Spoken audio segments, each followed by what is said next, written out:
Hello and welcome to GS clarity. स्वागत है आप सभी का जीएस क्लैरिटी में। आज फंडामेंटल राइट के एक इम्पोर्टेंट आर्टिकल की चर्चा करते हैं, आर्टिकल 13। इसमें जो कुछ इम्पोर्टेंट कीवर्ड है इसके बारे में हम समझते हैं। बेसिकली अनुच्छेद 13 जो है वो जुडिशरी को ज्यादा पावरफुल बनाती है, हमारी जो न्यायपालिका है उसको ज्यादातर पावर देती है। क्या क्या इसमें कीवर्ड है इसके बारे में हम इस वीडियो में चर्चा करेंगे। किस तरह कोर्ट है जुडिशियल रिव्यू का यूज करती है, टेस्ट ऑफ सेवरेबिलिटी ये क्या है देखेंगे, और साथ ही देखेंगे कि लॉ जो है लॉ के डेफिनेशंस में क्या क्या चीजें आती है इसके बारे में चर्चा करेंगे। लास्ट एक टॉपिक है इंपॉर्टेंट, उसको चर्चा करेंगे कि कॉन्स्टिट्यूशन अमेंडमेंट एक्ट, संविधान में कोई भी संशोधन है क्या वो लॉ की परिभाषा में आता है या लॉ की परिभाषा में नहीं आता है, इसको हम देखेंगे।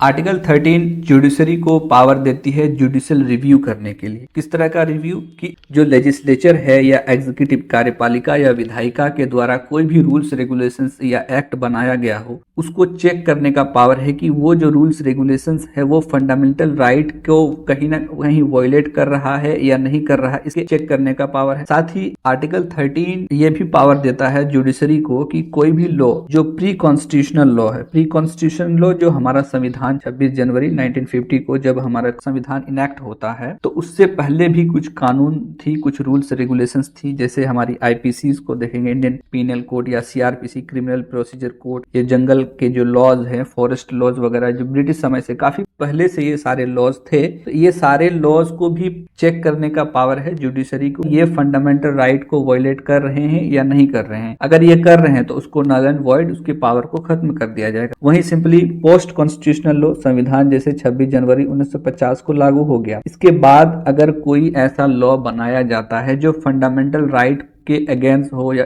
इनकॉन्सिस्टेंट हो तो उसको भी जुडिशरी को पावर मिला है आर्टिकल 13 के द्वारा कि उसको नल एंड वॉइड कर सकती है, उसके भी पावर को कम कर सकती है। एक ब्रॉड सेंस में कहा जाए तो जुडिशरी कहीं ना कहीं फंडामेंटल राइट को, मौलिक अधिकार को सुरक्षा देती है, प्रोटेक्ट करने की कोशिश करती है, और वो ये चेक करती है कि कोई भी लॉ इसके अगेंस्ट में नहीं होना चाहिए। अब क्या हो कि कोई ऐसा केस की पार्लियामेंट या हमारी एग्जीक्यूटिव कोई ऐसा कानून बनाए जो फंडामेंटल राइट का वायलेशंस करती हो, यानी फंडामेंटल हमारे मौलिक अधिकार का उल्लंघन करके अगर कोई कानून बना दिया जाए तो उस केस में जुडिशरी किस तरह से अपने रिव्यू का, जुडिशियल रिव्यू का यूज करेगी, उसको देखते हैं। सिंपली एक एग्जांपल से समझते हैं कि कोई भी लॉ अगर फंडामेंटल राइट को वायलेट करती है तो जुडिशियल रिव्यू का यूज किस तरह से जुडिशरी करती है, न्यायपालिका करती है। तो मान लेते हैं कि पार्लियामेंट एक लॉ बनाती है और वो उसमें 100 सेक्शन है, 100 सेक्शन, जैसे कि हमारे संविधान में जितने भी कानून है उसमें सेक्शन, जैसे आर्टिकल ये 13 का स्क्रीनशॉट मैंने दिया हुआ है, इसमें जैसे सेक्शन 1, 2,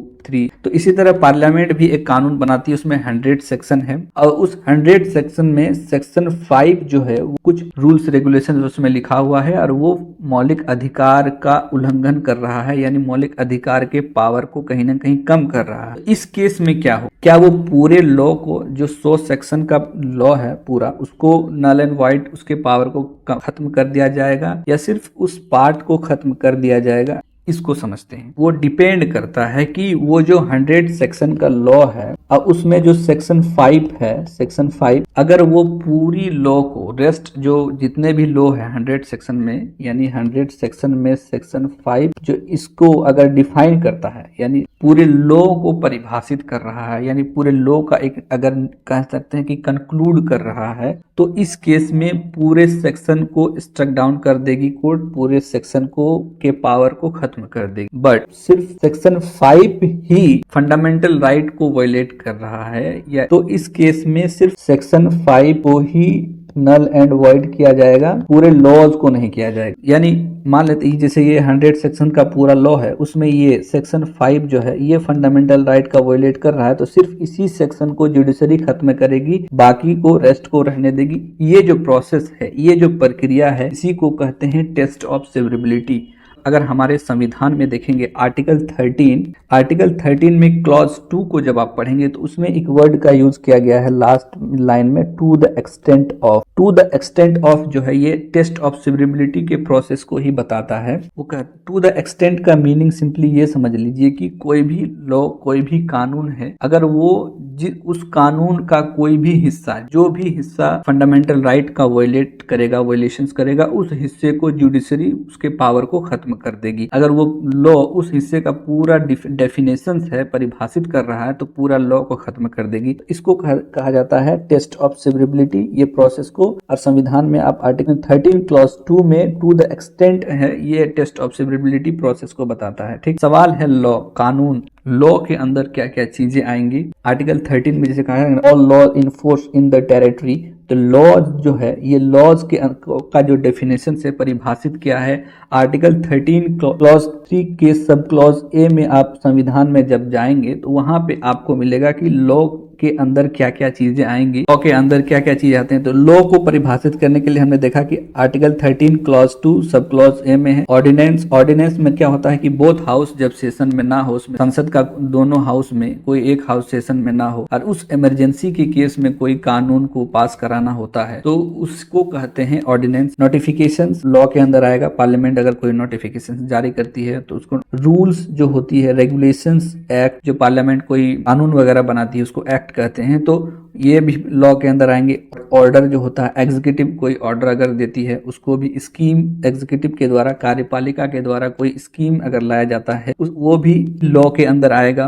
प्रोग्राम, कार्यपालिका कोई अगर प्रोग्राम को लॉन्च करती है वो भी लॉ के अंदर आएगा। और डेलीगेट लेजिस्लेशन एक वर्ड आता है, क्या होता है डेलीगेट लेजिस्लेशन, इसको समझते हैं कि जैसे पार्लियामेंट एक लॉ पास करती है, कोई स्कीम पास करती है, ठीक है, और उस स्कीम को डिटेल करने का जो पावर है वो एग्जीक्यूटिव को दे देती है। सिंपली आप समझिए एक एग्जांपल से कि मान लेते हैं कि बजट में कहा गया कि 5% हम अपने बजट का प्राइमरी और सेकेंडरी स्कूल में खर्च करेंगे। ये एक कानून पास कर दिया गया पार्लियामेंट के अंदर, और इसका डिटेल करने का जो पावर है उस एग्जीक्यूटिव को दे दिया गया, जो रूलिंग पार्टी गवर्नमेंट को दे दिया गया कि जो रूल्स हमने बनाया कि जो 5% बजट का जो खर्च होगा प्राइमरी और सेकेंडरी एजुकेशन में, शिक्षा में, उसका आप डिटेल कहाँ किस तरह से खर्च करना है, क्या प्रोसेस होगी, इंफ्रास्ट्रक्चर में खर्च करना है या कहीं और करना है, तो इस सब का जो डिटेलिंग करने की जो प्रोसेस है, पावर है, उसको दे दिया जाता है एग्जीक्यूटिव को, कार्यपालिका को। तो ये इस प्रोसेस को कहा जाता है डेलीगेट। नेक्स्ट टॉपिक जो रह गया,